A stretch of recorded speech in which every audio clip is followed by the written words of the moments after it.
भगवान गोपाल कृष्ण महाराज की जय। सदाशिव समारंभां शंकराचार्य मध्यमाम् अस्मद् आचार्य पर्यन्तां वंदे गुरुपरंपरां। मन्नाथ श्री जगन्नाथ मद्गुरो श्री जगद्गुरु मदात्मा सर्वभूतात्मा तस्मै श्री गुरवे नमः। शुका सारिखे पूर्ण वैराग्य जाचे वशिष्ठा परिज्ञान योगेश्वराचे कवी वाल्मिका सारिखा मान्य ऐसा नमस्कार माझा सद्गुरु रामदासा। कृपा कटाक्षाची किरणे मोहसमुद्राचे आटणे घडे जय त्या श्रीकृष्णे वंदू तयाते भगवान गोपाल कृष्ण महाराज की जय।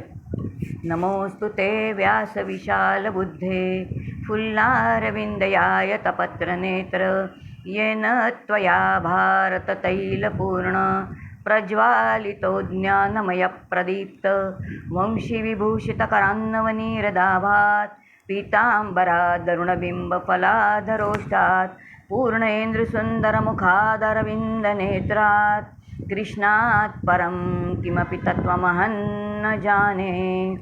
आदौ देवकी देवगर्भजननं गोपीगृहे वर्धनं मायापूतन जीवितापहरणं गोवर्धनधारणं कंसच्छेदन कौरवादिहननं कुन्तीतनूजावनम् एतद्भागवतः पुराणकथितं श्रीकृष्णलीलामृतं।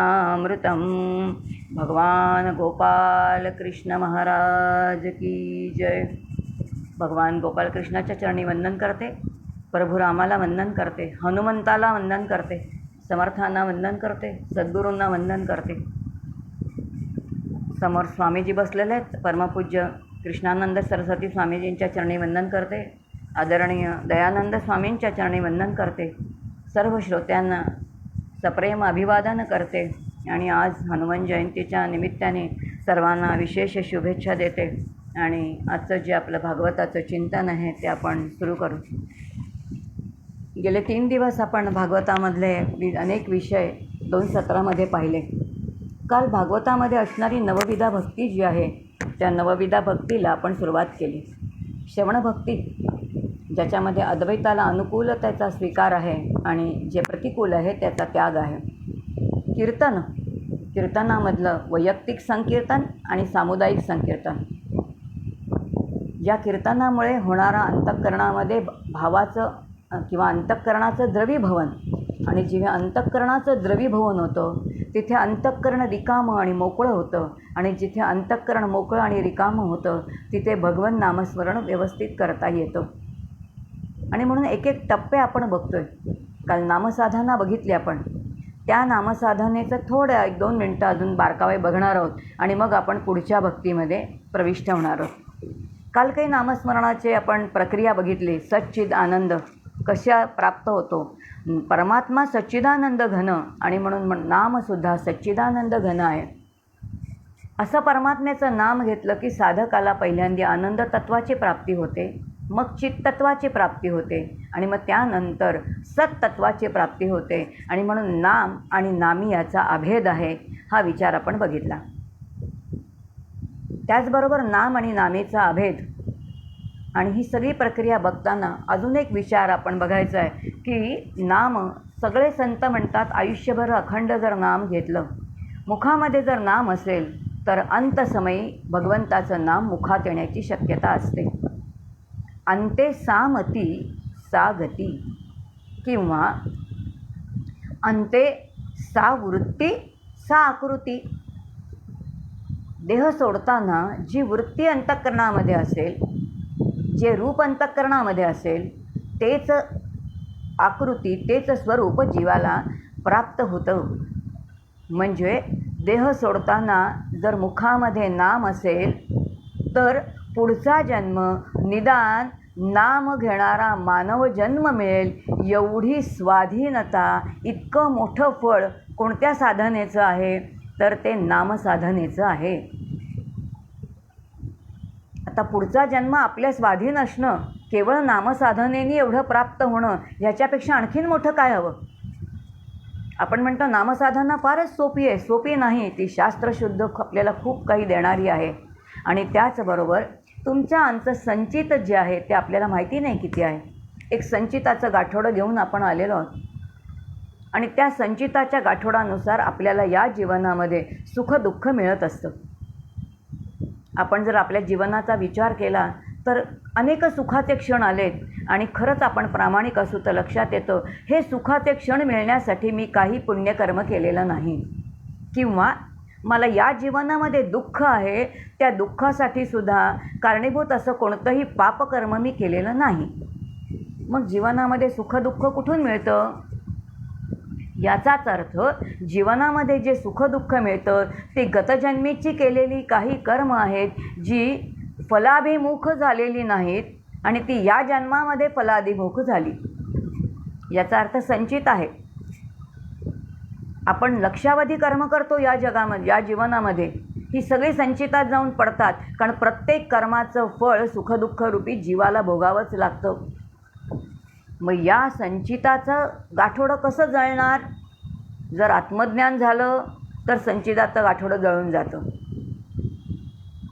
प्रारब्ध भोगूनच संपवावं लागतं आणि पुढच्या जन्मामध्ये संचित होऊच नये, संचितामध्ये भरच पडू नये, यासाठी जीवाला क्रियमाण कर्म स्वातंत्र्याचा विचार करावा लागतो.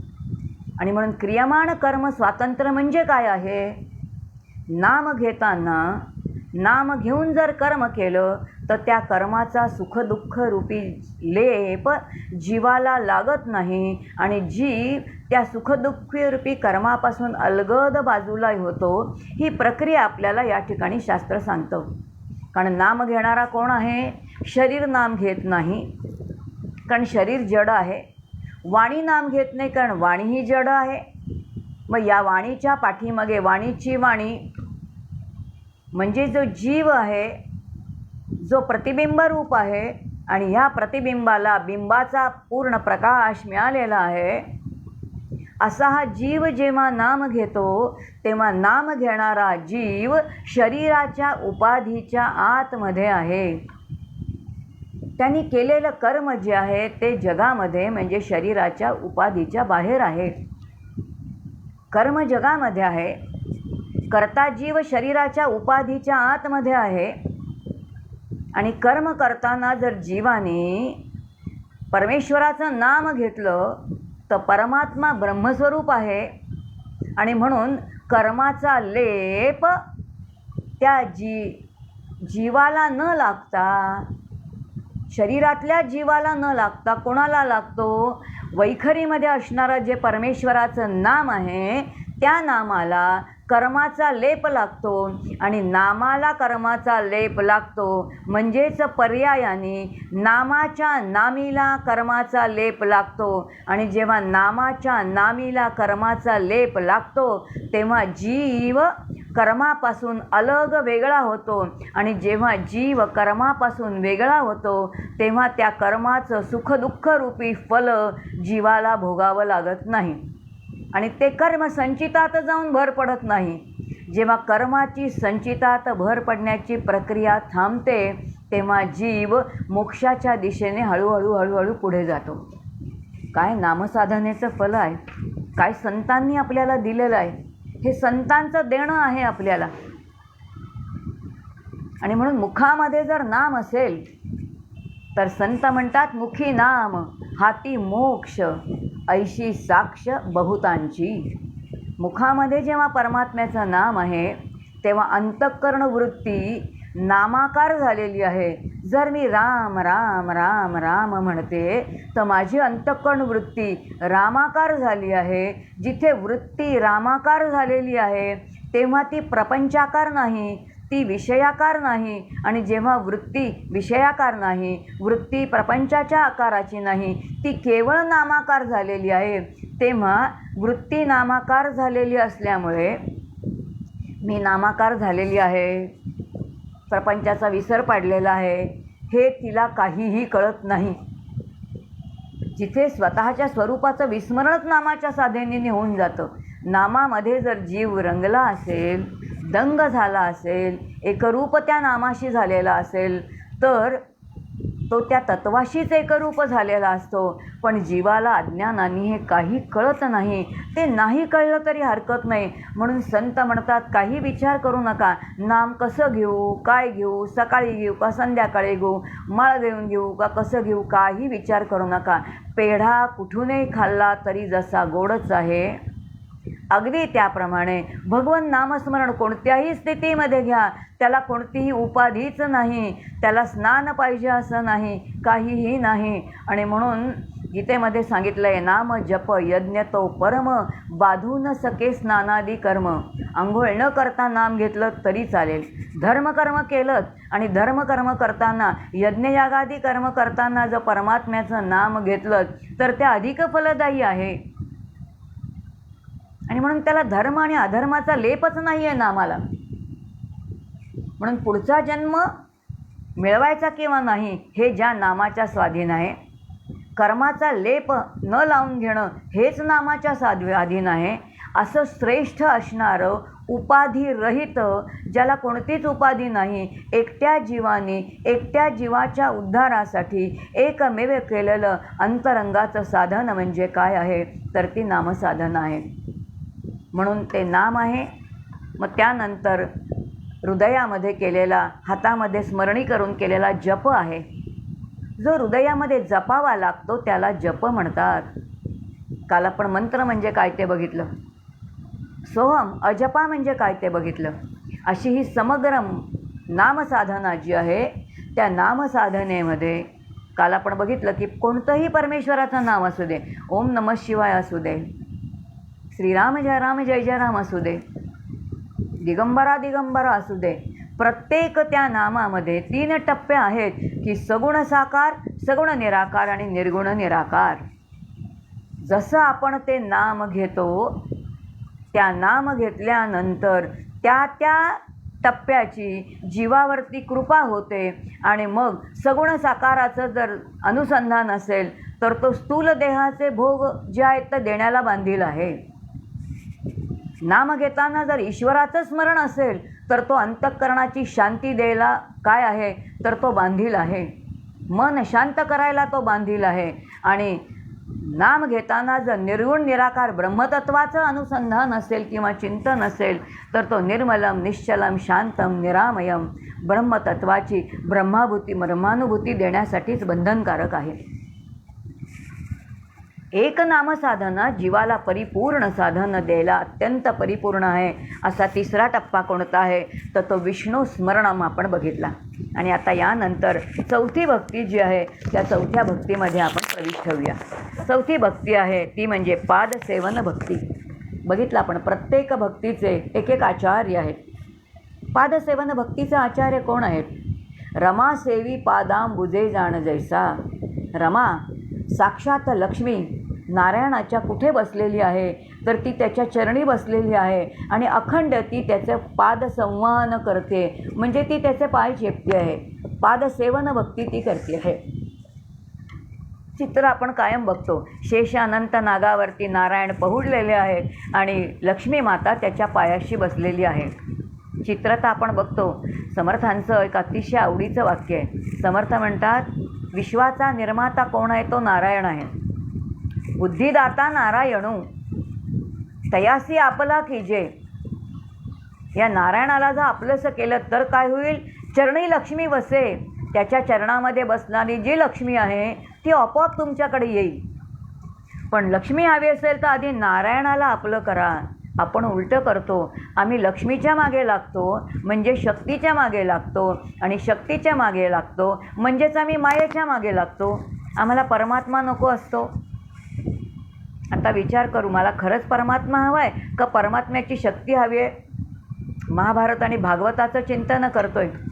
दुर्योधन भगवान गोपालकृष्णाकडे गेलेला आहे आणि भगवंत म्हणतोय, कृष्ण म्हणतोय, मी युद्धामध्ये येईन, 4 गोष्टी फक्त युक्तीच्या सांगेन, मी हातामध्ये शस्त्र धरणार नाही. तुला काय हवे बोल. दुर्योधन म्हणतोय, कृष्णा तू नकोस मला तुझी शक्ती दे. आणि अर्जुनाने भगवंत मागितलेला आहे. उपासना कशासाठी करायची आहे? नामसाधनेने कोणाची प्राप्ती करून घ्यायची आहे? परमात्म्याची प्राप्ती करून घ्यायची आहे का परमात्म्याच्या शक्तीची प्राप्ती करून घ्यायची आहे? आपण चित्र कायम बघतो, लक्ष्मी माता भगवंताच्या चरणी बसलेली आहे. आता भगवंताने तिला तिच्या चरणावरती ठेवलेली आहे. लक्ष्मीचं जीवनामध्ये अतोनात महत्त्व आहे. लक्ष्मीशिवाय जीवन आपलं सफल होणार नाही. पण लक्ष्मी म्हणजेच अंतिम ध्येय नाही, ते साध्य नाही आहे. लक्ष्मी हे साधन आहे, शक्ती हे साधन आहे, धन हे विषय विकत घेण्याचं साधन आहे. आणि म्हणून साधनाची किंमत साधनेला दिली पाहिजे. साध्य हे साध्य कधीच होता कामा नये. म्हणून भगवंताने तिला चरणी ठेवली आहे. आपण मात्र तिला डोक्यावरती घेऊन बसतो.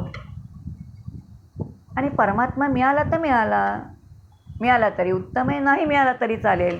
त्या परमात्म्या वाचून आपलं काहीच अडत नाही ना.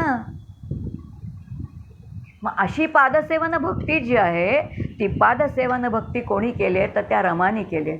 भागवत ऐकतोय, भागवतामध्ये सुंदर कथा येते. ही रुक्मिणी नारायणाच्या चरणी का आहे? कारण श्रीकृष्णाचा पहिला विवाह रुक्मिणीबरोबर झालेला आहे, जी साक्षात लक्ष्मी आहे. अतिशय दिसायला सुंदर आहे, तिला तिच्या सौंदर्याचा अहंकार आहे. आणि एक दिवस कृष्णाच्या चरणी बसली आहे, त्याचं पादसंवहन करते, त्याचे पाय चेपते आणि मनामध्ये विचार आला, भगवान बहुतेक माझ्या सौंदर्यावरती भाळले असावेत. काय माझं सौंदर्य आहे, लावण्यवती आहे. स्वर्गामधल्या अप्सरासुद्धा माझ्या सौंदर्याच्या समोर कशा आहेत तर फिक्या आहेत, असा विचार करते. आणि त्यामुळे पाय चेपता चेपता लक्ष कुठे गेलं? स्वतःच्या सौंदर्याकडे गेलं. आणि ते बरोबर नारायणाने ओळखलं, कृष्णाने ओळखलं. आणि कृष्ण म्हणतोय,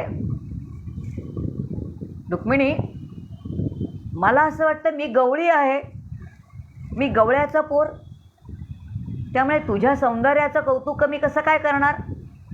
आधीच मी गवळी, त्यात मी कसा आहे तर मी उदासीन आहे. आणि उदासीन असा असणारा मी तुझ्या सौंदर्याचं मी काय कौतुक करणार?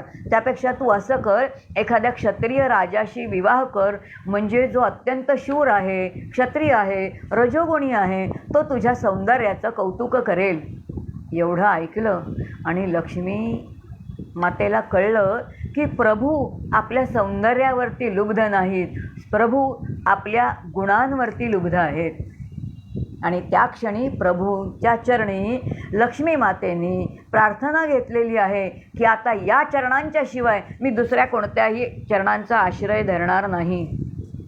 कारण प्रभू तिला म्हणाले की माझी सुवर्णाची द्वारका आणि द्वारकेची माती दोन्ही माझ्यासाठी समानच आहे. सुवर्ण आणि मृत्तिका आम्हासी समान, तुकोबाराय सुद्धा म्हणत आहेत. याचा अर्थ त्या सुवर्णाचं मला कौतुक नाही, मला भावाचा मी भुकेला आहे, भगवंत सांगतोय लक्ष्मीला. आणि त्या क्षणी लक्ष्मी मातेनी शपथ घेतलेली आहे की या चरणांचाच मी आश्रय घेऊन राहीन आणि कधीही माझ्या अंतःकरणामध्ये अहंकार येऊ देणार नाही. नम्र झाला भूता तेणे कोंडिले अनंता. आता याच लक्ष्मी मातेने अंतःकरणामध्ये भगवंताला कोंडलं. आणि जेव्हा तिने भगवंताला कोंडलं तेव्हा ती कशी झालेली आहे तर ती त्या पादसेवन भक्तीची आचार्य झालेली आहे. मग सद्गुरूंची भक्ती कशी करावी? निर्लेपपणे करावी, काही अपेक्षारहित करावी. त्यांनी मला काही विचारावं, त्यांनी मला काही द्यावं अशा कोणत्याच भावनेने करू नये. सद्गुरूंना वंदनही त्याच भावनेने करावं आणि सेवाही त्याच भावनेने करावी. मला काहीतरी पाहिजे नाही, त्यांनी काही प्रसाद दिला तर तो काय आहे ते बाय प्रोडक्ट आहे, पण मेन नाही. सद्गुरूंच्या चरणाची सेवा कशासाठी? बस सद्गुरूंचे चरण सेवावे मोक्षप्राप्तीसाठी, सद्गतीसाठी, याशिवाय दुसरा कोणताही हेतू असणार कामा नये. आणि म्हणून पादसेवन भक्ती जेव्हा आपण म्हणतो तेव्हा ती देवापेक्षा किंवा देवतांच्यापेक्षा ती सद्गुरूंची भक्ती हे सर्व संतांना मान्य आहे. आणि जेव्हा आपण सद्गुरूंच्या चरणी त्यांचं पादसंवहन करतो, त्यांचे पाय चेपतो, तेव्हा आपला देहाचा अहंकार नाहीसा होतो.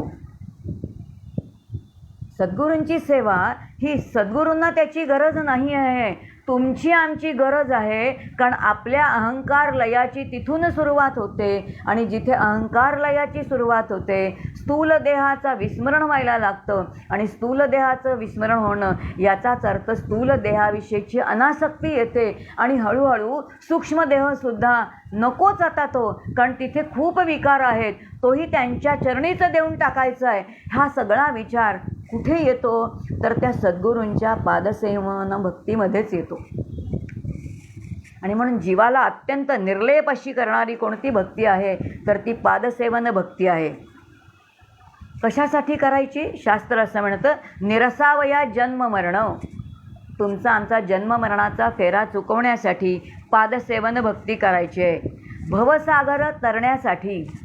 आता भवसागर याचा अर्थ या भवसागर आपल्याला त्रास देत नाही. आपल्या काम क्रोधादी जे विकार आहेत ते विकार आपल्याला त्रास देतात.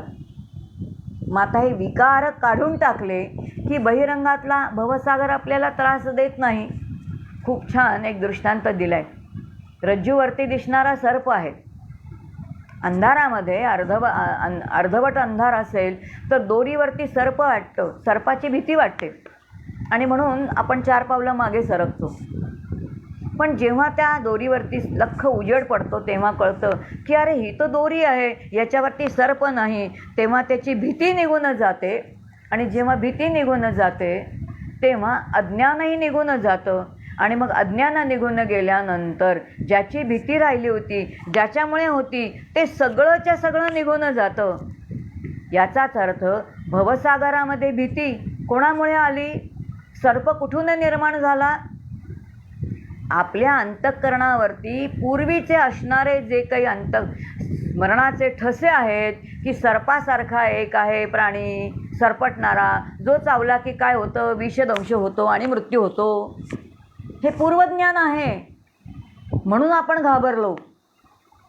याचाच अर्थ हे आपलेच मनाचे सगळे खेळ जे आहेत तोच भवसागर तुम्हा आम्हाला त्रास देतो. आणि म्हणून भवसागर कुठे बाहेर नाही, आपल्या अंतःकरणामध्ये लक्षावधी वृत्ती हव्या नकोपणाच्या उमटत असतात. म्हणून बाहेरचा सागर आपल्याला सुख देतो, पण आपल्याच अंतःकरणातल्या कामक्रोधादी विकारांचे जे काही महासागर आहे तिथे अखंड हव नकोपणाच्या ज्या तरंगाने लाटा उमटत आहेत तेच आपल्याला दुःखात ठगल्याशिवाय राहत नाहीत. मग हे जर मला नको असेल, हा भवसागर जर मला तरुण जायचं असेल तर मला सद्गुरूंच्या चरणाशिवाय पर्याय नाही. आणि म्हणून परब्रह्माचा निर्धारू अंतरी बाणे.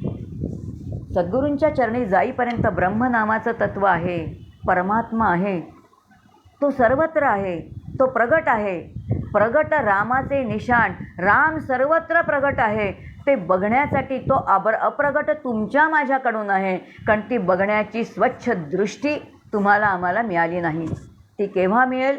सद्गुरू जेव्हा कानामध्ये तत्वमसीचा बोध करतील तेव्हा तत्वमसीच्या बोधाने शिष्याची दृष्टी बदलेल आणि जेव्हा त्याची चर्मचक्षु बदलतील, चर्मचक्षुनी त्याला ज्ञानचक्षु येतील, तेव्हा त्याला सगळं जगत कसं दिसायला लागेल तर ते परमात्मे स्वरूप दिसायला लागेल. असं विश्वाचं परमात्म रूप दर्शन व्हावं म्हणून काय आहे तर ती पादसेवन भक्ती आहे. आणि मग अशी ही पादसेवन भक्ती जी आहे ती पादसेवन भक्ती लक्ष्मी मातेने केलेली आहे. जी कोण आहे त्याची ती आचार्य अशी असणारी ती आहे. आणि अशी ही भक्ती कशी आहे तर ती आपल्याला त्याचा मार्ग, जेव्हा आपण परमार्थामध्ये जातो तो मार्ग कसा आहे?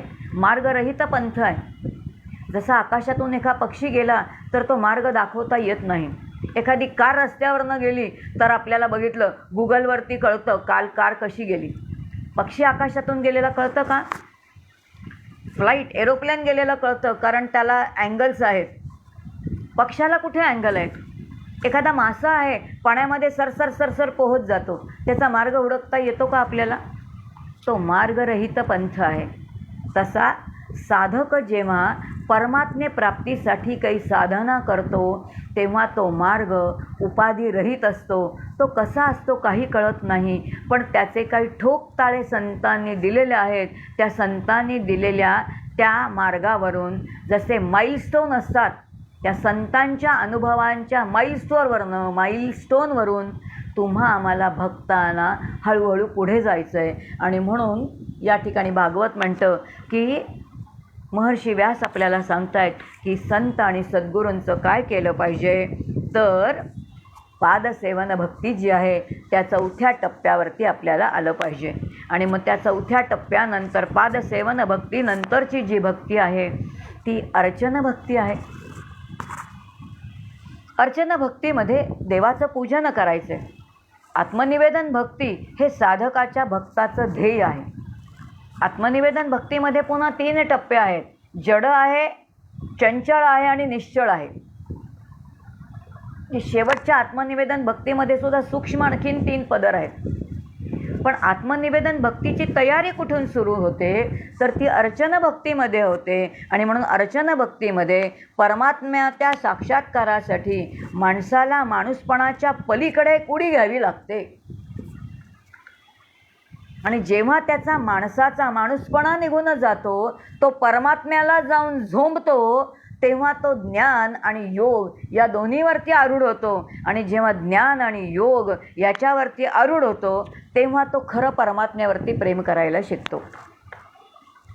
आणि मग आता तो अर्चना करतो परमेश्वराची. कशी करायची? सुरुवातीच्या टप्प्यामध्ये जी परमेश्वराची अर्चना आहे ती शास्त्रांनी सांगितले षोडशोपचारे पूजन, 16 उपचारांनी पूजन. अर्घ्य देणे, पाद्य देणे, वस्त्र देणे, अलंकार देणे, पुष्प वाहणे, सगळं त्याला एक समर्पित पाहिजे करायचं आहे. याचा अर्थ जे जे आपणासी पाहिजे ते ते भगवंतासी दीजे.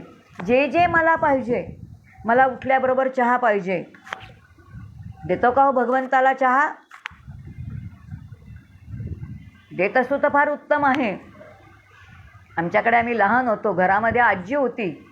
आमची आजी काय करायची माहिती आहे का? उठलं की पहिल्याबरोबर आम्हाला काकड आरती करायला लावायची. खेड्यामध्ये राहत होतो विजापूरला, त्यामुळे पहाटे 5 वाजता उठायचं, काकड आरती करायची. काकड आरती केली की चहा करायचा. चहा केला की गुरुदेवांच्या खोलीत जायचा. आणि मग गुरुदेवांनी चहा प्यायल्यानंतर 15 मिनिटांनी आम्हाला चहा यायचा. इतका राग यायचा, गुरुदेव कुठे, चहा पितात का? कारण तेव्हा गुरुदेवांनी काय केलेलं होतं, तर देह ठेवलेला होता. पण तो चहा गुरुदेवांनी दिल्याशिवाय, त्यांना दिल्याशिवाय आम्हाला कधी मिळाला नाही. तेव्हा राग येत होता. पण आज कळतंय की लहानपणापासून आम्ही विषयरूपी चहाचं सेवन कधीच केलं नाही. आम्ही प्रसादरूपी चहा ग्रहण केला. जो प्रसाद ग्रहण करतो त्याच्या आयुष्याचा प्रसाद झाल्याशिवाय राहत नाही. याचा अर्थ परमेश्वराला सगळं देणं, जे जे काही केलं ते त्याला देणं. स्नान करणं, त्याला स्नान घालणं. आम्हाला आंघोळीला गरम पाणी पाहिजे, देवाला गार पाणी कसं चालेल? मला खूप छान कपडे पाहिजे, त्याला कसे तरी कपडे कसे चालतील? मी माझ्या कपाळावरती टिकली लावताना 3दा आरशामध्ये बघते आणि देवाला असं कुंकू लावते, असं गंध लावते की ते त्याच्या डोळ्यामध्ये जातं. याचा अर्थ तो चैतन्याने परिपूर्ण आहे, त्याच्या डोळ्यात गंध जाऊ नये असा भावच माझ्या मनामध्ये निर्माण होत नाही. कारण देवाची उपासना आम्ही चैतन्याने परिपूर्ण तत्व म्हणून कधी करतच नाही. काय अर्चनेमध्ये करायचं? अर्चनेमध्ये काय द्यायचं नाही असं नाही, त्याला सर्वस्व देणं आहे. त्याला वस्त्र देणं आहे, त्याला अलंकार देणं आहे. नाही प्रत्यक्ष मी प्रवासामध्ये आहे, मनसपूजेमध्ये द्या. पण ते सगळं केलं आहे, कोणी केलं आहे? असं अर्चन आणि पूजन कोणी केलेलं आहे? ही अर्चन भक्ती जी आहे त्या भक्तीचे आचार्य कोण आहेत? पृथू राजा हा त्याचा आचार्य आहे. पृथू हा राजा आहे, क्षत्रिय राजा आहे. त्याची सगळी प्रजा, त्या प्रजेला तो आपला अपत्य समजतोय, परमात्मा समजतोय आणि परमात्म्याचं पूजन म्हणून तो आपल्या प्रजेची काळजी घेतोय. आणि म्हणून पृथू सारिखा अर्चनी वाटत आहे. या अर्चन भक्तीचे आचार्य पृथू राजा आहे. राज्य केलेलं आहे, पण तरीसुद्धा भक्तीचे आचार्य कोण आहेत? तर पृथू राजा आहे. कसं द्यायचं हे सगळं आपण परमेश्वराला? कसं समर्पित करायचं आहे? याचा अर्थ जे जे मला हवं आहे सगळं त्याला द्यायचं आहे ना. त्याला पंचामृताने आम्ही अंघोळ घालतो, रोज पंचामृताने देवाला आपण पंचामृत करतो. पण कधीतरी असं वाटतं का किती दिवस पंचामृत घालावं, कधीतरी त्याच्यामध्ये. आता हे भक्तीचं ज्ञान आहे. भक्तीचं ज्ञान भक्ती केल्याने भक्ती माताच देते. आणि म्हणून मी रोज जर पंचामृताने अभिषेक केला नसेल तर एक दिवस तरी माझ्या मनात येतं की अरे पंचामृतामध्ये आज छान हापूस आंबा आहे, हापूस आंबा घालून त्याच पंचामृतामध्ये आंबा घालून त्याला आपल्या देवाला आंघोळ घालूया. घरामध्ये आमच्या रोज केशर आहे, पण केशराने परमात्म्याला आंघोळ घालायची असते हेच आम्हाला माहिती नाही. आमच्याकडे कस्तुरी आहे, पण ती कस्तुरी त्या पाण्यामध्ये घालून देवाला आंघोळ घालायची असते. घरात सगळं आहे बरं का, पण त्या परमेश्वराला ते समर्पित करायची बुद्धीच होत नाही, कारण भक्तीच्या ज्ञानावरतीच आवरण आहे. हे केव्हा जाईल? जोपर्यंत मी पूजन करत नाही, जोपर्यंत मी अर्चन करत नाही, तोपर्यंत हे बारकावेच मला कळणार नाहीत. आणि म्हणून जे जे मला पाहिजे ते काय अर्चन भक्तीत सांगितलं आहे की अर्चन भक्तीमध्ये जड आत्मनिवेदनाची सगळी जी काही उपाधी आहे किंवा जे जे पदार्थ आहेत ते सगळे तिथे आहेत. आणि म्हणून मूर्तीचं पूजन किंवा सगुणाचं पूजन हे भारतीय संस्कृतीचा फार मोठा अध्यात्माचा अविभाज्य घटक आहे. म्हणून आपल्याकडे संतांचं पूजन आहे, आपल्याकडे मूर्तींचं पूजन आहे. आणि अशी ही पूजा जी आहे त्यामागचा विचार कोणता आहे की जो ईश्वर या संपूर्ण जगताचा नियमबद्ध असा असणारा नियम चालवतो, त्याला स्वकष्टार्जित काहीतरी आपल्याला द्यायचं आहे. विश्व त्यांनी निर्माण केलं आहे, धान्य त्यांनी निर्माण केले. पूजेमध्ये काय देतो आपण परमेश्वराला? पाण्याने अभिषेक घालतो. पाणी मी निर्माण केलं आहे का? आम्ही त्याला फुलं घालतो, फुलं आम्ही निर्माण केली आहेत का? आम्ही त्याला अक्षता घालतो. तांदूळ कोणी निर्माण केले? शेतकऱ्यांनी पिकवले असतील, पण तांदळाची निर्मिती त्यांनीच केली आहे. आम्ही निरांजनाने त्याला ओवाळतो. ज्या निरांजनाने ओवाळतो ते चांदीचं असू दे, पितळ्याचं असू दे, तांब्याचं असू दे. यातलं तांबं, पितळं, चांदी मी निर्माण केली आहे का? यातलं मी काहीच निर्माण केलेलं नाही आहे. संत म्हणतात, तुकोबाराय म्हणतात, कासयाने करू पूजा. केशवा तुझी कशाने पूजा करू? उदक न्हाणू तरी स्वरूप ते तुझे. उदक तू निर्माण केलंस. धातू नारायण तूच आहेस. दक्षिणा तुला मी काय देऊ? कारण दक्षिणा जी देणार ती धातूची आहे, तो धातूही तूच निर्माण केलेला आहेस. इतका मी असहाय्य आहे की मी तुला काहीच देऊ शकत नाही. या भूमिकेवरती जेव्हा भक्त जातो तेव्हा खरं जी अर्चना भक्ती आहे ती सुरू होते. अर्चना भक्ती तिथे सुरू होते. आणि मग या अर्चनेमध्ये परमात्म्याला सर्वस्व देणं आहे. शास्त्रशुद्ध जे आहे ते 16 उपचार त्याला देणं आहे. नाही 16 तर पंचोपचारे पूजन आहे. मग त्याचा अर्थ स्वरामध्ये आरती आहे. आम्हाला आरती वाटतं म्हणजे जोरात म्हटली की आरती होते. नाही, आरतीमध्ये आर्तता आहे. आर्तता आहे याचा अर्थ अत्यंत त्याच्यापासून परमेश्वरा मी तुझ्यापासून वेगळा आहे, आता मला तू तुझ्यामध्ये सामावून घे, म्हणून आर्तपणे त्याची केलेली प्रार्थना आहे. तू मला का भेटत नाही आहेस? तू भेट ना मला. ही आर्तता. कधी परमेश्वराशी मी एकरूप होईन, कधी तो मला दर्शन देईल. या आर्त भावाने अष्टसात्विक भाव अंतःकरणामध्ये जागृत होऊन जी निरांजन फिरवून केलेली आहे त्याला आरती म्हणतात. आरती परमेश्वराच्या पायापासून मस्तकापर्यंत, पुन्हा मस्तकापासून त्या पायापर्यंत पूर्ण फिरवायची आणि मग त्या ज्योतीची आरती आम्ही त्याच्यावरती हात फिरवतो आणि घेतो. आम्ही नुसतीच प्रक्रिया करतो, पण हे हात फिरवताना काय म्हणायचंय जीवानी आतमध्ये? अरे परमेश्वरा तू किती गुणांनी युक्त आहेस. आता ही आरती तुझ्या भोवती फिरलेली आहे. तुझे सगळे गुण या निरांजनाच्या ज्योतीमध्ये येऊ देत आणि त्या ज्योतीची जेव्हा मी आरती घेईन ना तेव्हा तुझ्या सगळ्या सद्गुणांचं अवतरण या जीवाच्या अंतःकरणामध्ये होऊ दे. अशा प्रार्थना करून जर आरती घेतली तर ती आरती केल्याचं आणि आरती घेतल्याचं सार्थक आहे. आपण स्वतःलाच प्रश्न विचारूया, आम्ही अशी आरती कधी करतो का? आणि अशी आरती कधी घेतो का? काय त्याला वस्त्र देतो आपण? आपल्याला किती किमतीचं वस्त्र आहे आणि देवाला किती किमतीचं वस्त्र आहे? देवाला किती दिवस फुलं घालणं आहे, का देवाला फुलं समर्पित करणं आहे, का एक दिवस माझं जीवन पुष्प देवाला समर्पित करणं आहे. देवाला कोणती फुलं घालायची आहेत? देवाला माझी कर्मरूपी फळं घालायची आहेत. तर या सर्वात्मका ईश्वरा स्वकर्म कुसुमांची वीरा, स्वतःच्या कर्माची फळं जेव्हा आपण ईश्वराला समर्पित करतो तेव्हा तो अत्यंत प्रसन्न होतो. आणि जेव्हा तो प्रसन्न होतो तेव्हा त्या चित्ताची प्रसन्नता आपल्याला सहज लाभते त्याच्या कृपेने. आणि म्हणून या अर्चन भक्तीमध्ये अनेक गोष्टी देणं आहे. आणि काय आहे तर ज्याच्यावर आपलं विलक्षण प्रेम आहे त्याला काहीतरी दिल्याशिवाय आपल्याला चैन नाही ना पडत. आपल्याला पोरावरती आपल्या भयंकर प्रेम असतं. आई येता जाता विचारते, त्याला भूक लागली का रे, तुला दूध देऊ का, तुला बिस्किट देऊ का, तुला लाडू देऊ का, का विचारते? कारण पोरावरती आईचं प्रेम आहे. तसं त्या परमात्म्याला तुला काय देऊ, तुला आता दूध देऊ का, तुला भूक लागली का, कधी बोलतो का त्याच्याशी आम्ही?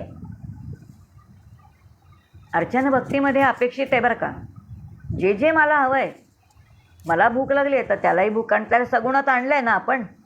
संतांची कृपा आहे की त्यांनी परमात्म्याला सगुण रूपामध्ये तुमच्या आमच्यासाठी आणलेलं आहे. मग त्याला कधी विचारतो का तुला काय भूक लागली? त्याला नैवेद्य, त्याला काय आवडतं कधीच नाही विचारत. मला काय आवडतं तेच नैवेद्य दाखवतो आपण त्याला. बाबा तुला काय आवडतं, आज तुला काय करू, असं कधी देवाला विचारतो का? ज्यांच्या चरणी मी भागवत शिकले त्या अक्का म्हणायच्या, अनेक लोकांच्या घरी म्हणे मी जाते, प्रत्येकाच्या घरी AC रूम आहे, प्रत्येकाच्या घरी पंखा आहे, सगळं आहे म्हणे, पण देवघरामध्ये देवाला गरम होत असेल म्हणून देवासाठी एखादा पंखा ठेवावा असं एकाही भक्ताला वाटत नाही. कारण तो देव चेतन स्वरूपात आहे असं भक्ताला वाटतच नाही. मला वाटतं हे सत्य आहे ना? हे असत्य आहे का? आपली अर्चना भक्ती अशी जड आहे. आणि मूर्ती म्हणून जर आम्ही उपासना केली तर बुद्धी जड राहते. आणि बुद्धी जर जड राहिली तर ती चेतना तत्वाला जाऊन भिडत नाही. आणि जर बुद्धी सूक्ष्मच नाही झाली तर ती परमात्म्यापर्यंत कशी जाणार? कारण परमात्म्याचा अनुभव बुद्धीने घ्यायचा आहे. भगवद्गीतेमध्ये भगवंत म्हणतो, मय्येव मम आधत्स्व मयी बुद्धीम निवेशशी, तुझं मन आणि बुद्धी मला दे. मग मी काय देतो? अहम बुद्धियोगम ददामी, माझ्यापर्यंत येण्यासाठी मी तुला बुद्धियोग देतो. परमेश्वरापर्यंत जाण्यासाठी बुद्धीशिवाय दुसरं कोणतंच तत्व उपयोगाला येत नाही. मग जर बुद्धीशिवाय दुसरं तत्वच उपयोगाला येत नसेल तर नामसाधनेने सुद्धा बुद्धी एकाग्र होते. उपासनेने ते चित्त शांत, चित्ताचं एकाग्र होतं. आणि असं चित्ताचं एकाग्र झालं की मग हळूहळू ते परमेश्वराच्या ईश्वराच्या सन्मुख होतं. आणि मग यासाठी काय आहे तर ती अर्चना भक्ती आहे. या अर्चनेमध्ये षोडशोपचार आहेत व्यावहारिकमध्ये. मग अर्घ्य आहे, पाद्य आहे, स्तवन आहे, अलंकार आहे, नैवेद्य आहे. त्या नैवेद्यामध्ये सुद्धा आपण काय म्हणतो, नि अधिक विध असा धातू आहे ती. नि नियते घेऊन जातो. जो नैवेद्य दाखवतो परमात्म्यापर्यंत तो घेऊन जायचा. आणि तो नैवेद्य दाखवताना म्हणतो प्राणाय स्वाहा, अपानाय स्वाहा, आणि काय व्यानाय स्वाहा, उदानाय स्वाहा, सगळ्या पंचप्राणांची नावं घेतो. आणि आपण अशी काय करतो, फक्त ॲक्शन करतो. पण म्हणताना म्हणतो प्राणाय स्वाहा, याचा अर्थ माझे प्राण परमेश्वरा तुला समर्पित आहेत, माझा व्यान तुला समर्पित आहे, माझा उदान तुला समर्पित आहे, माझा अपान तुला समर्पित आहे. याचा अर्थ माझे पंचप्राण, माझे पंच उपप्राण सर्वच्या सर्व मी तुला समर्पित करतो आणि देऊन टाकतो. एकदा जे देऊन टाकलं ते परत आपल्याकडे येतं का? जर मी त्याला ते देऊन टाकलं असेल तर आता त्याच्याविषयी मला अनासक्ती पाहिजे. मग स्थूल देहाविषयीची अनासक्ती पाहिजे आणि सूक्ष्मदेहाची अनासक्ती पाहिजे. कारण पंचप्राण सूक्ष्मदेहामध्ये आहेत. अर्चन भक्ती साधी आहे पण त्याच्यामध्ये किती शास्त्र आहे. आणि असं एक एक दिल्यामुळे साधकाला निस्संग करणं, आणि जोपर्यंत साधक निस्संग होत नाही तोपर्यंत काय आहे, त्याला खऱ्या भक्ती परमात्म्याची प्राप्ती होते का? मग आता शरीराने काय करणं आहे? आणा फुलं, फुलांचे गजरे करा, गजरे करून त्याला वाहत आणा घाला. तर विकत गजरे आणून घातले तर त्याचं मूल्य एक वेगळं आहे. पण फुलं घरी आणली, परमेश्वरासाठी मी हार करते. प्रत्येक फूल ओवताना जर ज्या परमेश्वराला, ज्या रामाला मला घालायचं आहे, ज्या कृष्णाला मला घालायचं आहे, त्याचं नाम घेऊन त्याचं स्मरण करून जर एक एक फूल घातलं तर त्या गजऱ्याची किंमत काय आहे? काय अर्चना भक्ती, साधी अर्चना भक्ती आहे, पण ती आपल्याला कुठे किती उंचीवरती घेऊन जाते हा विचार आपण करत नाही. आणि म्हणून आपल्याकडे अनेक देवदेवतांची यादी दिलेली आहे, कुळधर्म कुळाचार दिलेला आहे आणि अनेक प्रकारच्या गोष्टी आपल्याला दिलेल्या आहेत. बघा, चातुर्मासामध्ये काही व्रत आहेत. 1000 वाती करा. आता 1000 वाती करा याचा अर्थ ती घरातली आजी कापूस घेते आणि वाती करत बसते, पण जेव्हा ती वाती करत बसते तेव्हा ती राम राम राम राम म्हणत वाती करते. याचा अर्थ रामाच्या आरतीसाठी तो तेजमय आहे आणि म्हणून तेजमय असणाऱ्या रामाची तेजाने मला आरती करायची आहे आणि म्हणून राम म्हणत म्हणत ती त्या वाती करते. ती भिजवताना पुन्हा ती राम म्हणते तुपामध्ये. आता तूप म्हणजे दुधाचं सार तूप आहे, दुधाचं नवनीत हे सार आहे. हे सगळं चिंतन आहे. उपासनेच्या निमित्ताने हे सगळे उपचार आपण जेव्हा देवाला समर्पित करतो तेव्हा त्यामागचं चिंतन भागवत आपल्याला सांगतं आहे. आणि अशा तऱ्हेने ही जी भक्ती आहे, कोणती भक्ती आपण आता विचार करतोय तर ती म्हणजे अर्चना भक्ती. या अर्चना भक्तीमध्ये अनेक गोष्टी त्या परमेश्वराला देणं आहे. आणि आणखीन एक अतिशय महत्त्वाचा अर्चना भक्तीमध्ये एक बारकावा दिलेला आहे. समर्थांच्या दासबोधामध्ये तो आहे बरं का. त्यांनी असं म्हटलं की ज्या देवतांचं पूजन करतो तर देवतांचं पूजन तर केलंच पाहिजे आपल्याला. आपल्याकडे 5 देवता आहेत आणि म्हणून पंचायतन पूजन आहे. ज्ञान देणारा गणपती आहे, वृत्ती व्यापक करणारा विष्णू आहे, ज्याच्या मस्तकावरती सतत जलाचा अभिषेक आहे तो शिव आहे. कारण तो शिव समाजाची धारणा करतो, म्हणून समाजामध्ये मी राहतो, माझी रोजीरोटी समाजामध्ये आहे, म्हणून मी समाजाचं देणं लागतो. हा विचार मला माझ्या अंतःकरणामध्ये सतत जागृत राहावा म्हणून शिवाचं पूजन आहे. कुलस्वामिनी शक्तीचं पूजन आहे. मग ती कोणती देवी असो, ती ललिता देवी असो, ती दुर्गा देवी असो, ती महालक्ष्मी असो, ती आणखीन कोणती देवी असो. आणि सूर्य म्हणजे संत, कारण सूर्य प्रकाश देणारा आहे, तसे संत ज्ञान प्रकाश देणारे आहेत. मग असे संत जर ज्ञानाचा प्रकाश मला देणारे आहेत तर या 5 जणांचं पूजन शास्त्रांनी मान्य केलेलं आहे आणि हे पंचपूजन आपल्याला नित्य करायचं आहे. पण त्याचबरोबर त्यांनी म्हटलं की जर कुणी सद्गुरूंच्या चरणी असेल तर त्या भक्तांनी लक्षात ठेवलं पाहिजे, सद्गुरूहून देव मोठा, जयासी वाटे तो करंटा. आता हायेस्ट ऑथॉरिटी कोणती आहे? सद्गुरू. सद्गुरू जोपर्यंत मिळत नाहीत, सद्गुरूंची प्राप्ती होत नाही, तोपर्यंत सगळ्या ह्या शास्त्रांनी दिलेल्या पूजा आहेत. मग गणेश पूजन आहे, देवी पूजन आहे, शिवपूजन आहे, नंतर आदित्य पूजन आहे, सगळं पूजन आहे. मग ते नदी पूजन आहे, अहिल्या पूजन आहे, काय काय आहे, गोवर्धन पूजन आहे, सगळं पूजन आहे, गोपूजन आहे. पण एकदा सद्गुरूंची प्राप्ती झाल्यानंतर चैतन्य स्वरूप जे सगुणामध्ये आहेत, ती हायेस्ट ऑथॉरिटी, त्यांचंही पूजन तितकंच महत्त्वाचं आहे. आणि म्हणून मग जे जे आपण असं पाहिजे ते सगळं त्यांना देणं आहे. आणि असं सगळं दिल्यानंतर मग शेवटी याच अर्चना भक्तीमध्ये कोणी केली अशी अर्चना भक्ती? तो प्रल्हाद छोटासा आहे. काल आपण हिरण्यकशिपू त्याच्या मातेची कथा ऐकली आणि बघितलं, केवळ त्याच्या पित्याने ते नारायण नारायण ऐकलं आणि म्हणून कयाधूच्या उदरी प्रल्हादासारखा भक्त जन्माला आला. मातेच्या गर्भामध्ये नारायणाचा संस्कार घेऊन प्रल्हाद जन्माला आलेला आहे. आणि 2-2.5 वर्षाचं पोर हे आहे. हे 2-2.5 वर्षाचं पोर राजवाड्याच्या बाहेर जात आहे. त्याचे मित्र आहेत, त्या मित्रांना गोळा करतोय, एक दगड घेतोय, तो दगड झाडाखाली ठेवतोय आणि तो म्हणतोय हा नारायण आहे बरं, या नारायणाला आपण फुलं घालूया, या नारायणाला आपण पानं वाहूया, या नारायणाला आपण नैवेद्य दाखवूया, या नारायणाचं आपण नाम घेऊया. 2-2.5-3 वर्षाचं पोर आपल्या मित्रांना उपासना करायला सांगतंय. तेव्हा ते मित्र म्हणतात, अरे हे सगळं ज्ञान तुला कोणी दिलं? तर तो प्रल्हाद म्हणतोय, माझ्या मातेच्या उदरामध्ये असताना माझी माता जेव्हा महर्षी नारदांच्या आश्रमामध्ये होती तेव्हा मी माझ्या मातेच्या उदरामध्ये महर्षींच्याकडून हे सगळं ऐकलं की सगळा करता नारायण आहे, त्याला सगळं आपण द्यायचं असतं. 2-2.5 वर्षाचं 3 वर्षाचं पोर ते प्रल्हाद देतंय.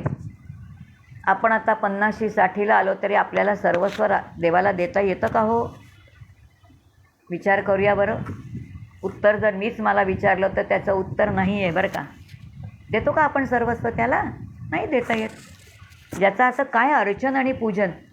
आम्ही फक्त प्रल्हादाची कथा ऐकतो. त्याच्यासाठी परमात्मा त्या खांबामध्ये निर्माण झाला, नृसिंह अवतार झाला असं आपण म्हणतो. पण तो नृसिंह अवतार ज्याच्यासाठी झाला त्या प्रल्हादाने जे पूजन अर्चन भक्ती केलेली आहे ती किती श्रेष्ठ आहे एवढी बघितली, किंवा त्याने जी भगवंताची केलेली स्तुती म्हणजे भगवंताची केलेली कीर्तन भक्ती आहे ती जर आपण खरीच ऐकली भागवतामधली तर आपल्याला खरी भगवंताची भक्ती कशी करायची ती कळेल. आणि म्हणून तो भगवंताची स्तुती करतोय, नारायणा तुझ्याशिवाय या परमात्म्यामध्ये या विश्वामध्ये दुसरं कोणी नाही. या विश्वामध्ये करता करविता तू आहेस. तुझ्या स्मरणानेच काय आहे की माझी सगळी कर्म मी तुला समर्पित केलेली आहेत आणि माझी कर्म मी तुला समर्पित केलेली आहेत. या माझ्या जीवनाचा चालक तू आहेस. तुझ्या इच्छेशिवाय इथलं झाडाचं पानसुद्धा हलत नाही असा माझा बुद्धीचा पक्का निश्चय होता.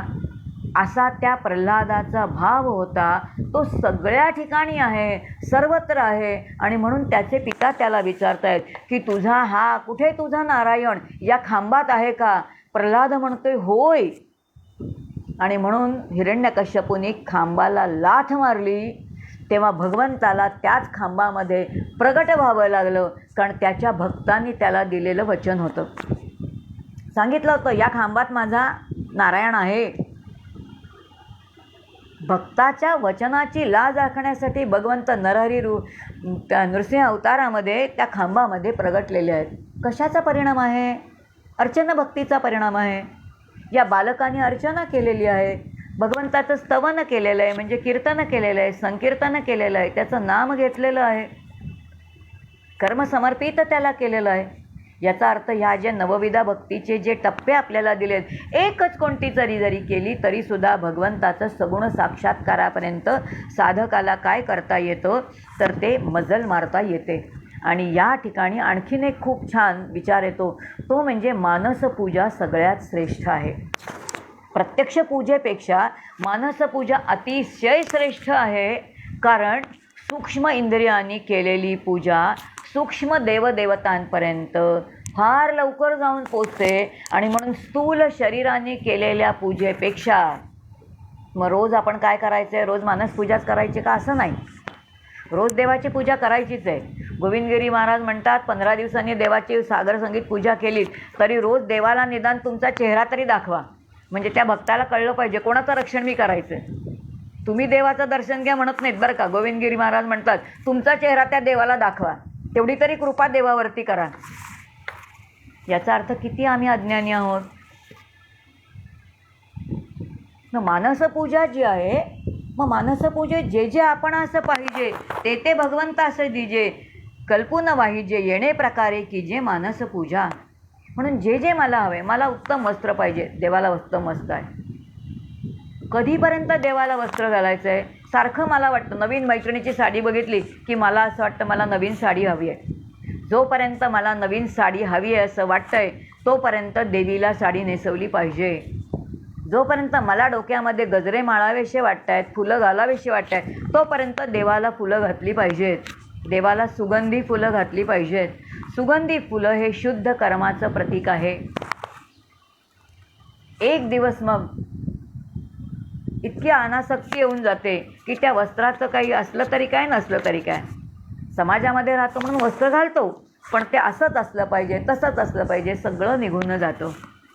देहाची अनासक्ती आली, वस्त्राच्या विषयी अनासक्ती आली, फुलांच्या विषयी अनासक्ती आली, अलंकाराची अनासक्ती आली की मग अर्चन भक्तीचं जे फल आहे ते फलाची पूर्ण होऊन गेलं. मग अर्चन भक्तीची फलश्रुतीच आहे. मग पुढच्या टप्प्यावरती आपल्याला जाता येईल. आणि मग त्यानंतरची जी भक्ती आहे तर ती त्यानंतरची भक्ती वंदन भक्ती आहे. उपासकाने विविध प्रकारांनी आहे आपली नम्रता जी आहे, कृतज्ञता आहे ती व्यक्त करायची आहे. म्हणून देवाविषयीची कृतज्ञता, समाजाविषयीची कृतज्ञता, समाजाविषयीची नम्रता, अंतःकरणामध्ये सत्वगुणांचं जागरण आणि अंतःकरणाचं द्रवीभवन, अहंकाराचा लय, अशा विशेष हेतूने जी उपासना केली जाते त्याला वंदन भक्ती असं म्हणतात. आपण नमस्कार करतो म्हणजे कमरेतून वाचतो, नत होतो. नत होणे म्हणजे नमस्कार करणे. पण आता नत होणे म्हणजे काय, नमस्कार करण्यामध्ये काय असलं पाहिजे? वंदन भक्ती जेव्हा म्हटलेली आहे तेव्हा भक्तीमध्ये काय अपेक्षित आहे? एक सुंदर दृष्टांत दिलेला आहे की एक बाई आहे आणि तिने एक हंडा घेतलेला आहे आणि ती हंडा घेऊन नदीवरती गेलेली आहे आणि त्या नदीचं पाणी तिला हंड्यामध्ये आणायचं आहे. आता ती जेव्हा तो हंडा घेऊन नदीमध्ये जाते तेव्हा तो हंडा जर अख्खाच्या अख्खा नदीत बुडवायचा प्रयत्न केला तर तो हंडा त्या नदीमध्ये बुडत नाही. मग त्याला काय करावं लागतं? त्या हंड्याला थोडं वाकडं करावं लागतं आणि थोडं वाकडं करून काय करायला लागतं, इंग्रजीमध्ये खूप छान आहे, टिल्टिंग. तो जो हंडा आहे तो टिल्ट करावा लागतो, थोडा वाकडा करावा लागतो. वाकडा केल्याबरोबर त्यातली सगळी हवा बाहेर येते आणि जेव्हा हवा बाहेर येते तेव्हा मग बाहेरचं जे पाणी आहे ते नदीचं, तेव्हा ते पाणी आतमध्ये शिरतं. अगदी हीच प्रक्रिया काय घडते तर वंदन भक्तीमध्ये घडते. ज्याच्या चरणी आपण वंदन करतो, ज्याच्या चरणी आपण वागतो तेव्हा काय घडतं तर हंडा वाकडा केल्यानंतर जशी आतली हवा बाहेर जाते तसं आपल्या अंतःकरणातले विकार, नको असणारे विकार, नकारात्मक विचार सगळेच्या सगळे संतांच्या चरणी आपोआप जातात आणि अंतःकरण रिकामं होतं. आणि रिकामं झालेल्या अंतःकरणामध्ये संत किंवा सद्गुरू काय करतात तर त्यांचा केलेला बोध तिथे छान बसतो. रिकाम्या पिशवीमध्ये भाजी आणता येते, घरूनच भरलेली पिशवी नेली तर भाजी आणणार का? नाही आणता येत. ही वंदन भक्ती आहे. आणि म्हणून वंदन भक्तीमध्ये आपले अंतःकरण रिकामं करणं ही साधकाची किंवा भक्ताची जबाबदारी आहे. म्हणून ज्याच्या चरणी नत होतं त्याचं नाम मुखामध्ये असलं पाहिजे. त्या नामामध्ये गुणगौरवाचं काय करणं पाहिजे तर गुण आणि गौरव या दोन्हीचं स्मरण करून त्यांच्या चरणी जेव्हा नत होतो तेव्हा ते खरं काय आहे तर ते वंदन आहे. आणि मग वंदनानंतरचा शब्द येतो नमन. पहिल्या टप्प्याला नमन नाही म्हणत आपण, न मन याचाच अर्थ मनाचे सर्व उपद्व्याप थांबवणे. हे मन इतकं चंचल आहे, कधी विषयात जातं, कधी दुसऱ्याच देशामध्ये जातं. भागवत सांगायला मी इथे बसले पण आतमध्ये काय काय चाललं आहे, गॅसवरती दूध आहे, दूध ओतू चाललं आहे वाटतं, घरामध्ये नात काय करत असेल, आतमध्ये पतिराज काय करत असतील, आतमध्ये सगळे प्रकार चाललेले आहेत. याला नमन म्हणता येईल का? न मन याचा अर्थ मनाचे सगळं व्यापार थांबवणं आणि मग रिकाम मन करून संतांच्या चरणी किंवा ईश्वराच्या चरणी नत होणं त्याला नमन म्हटलेलं आहे. आणि त्यानंतरचा शेवटचा टप्पा येतो दंडवत. वंदन भक्ती बघतोय बरं आपण.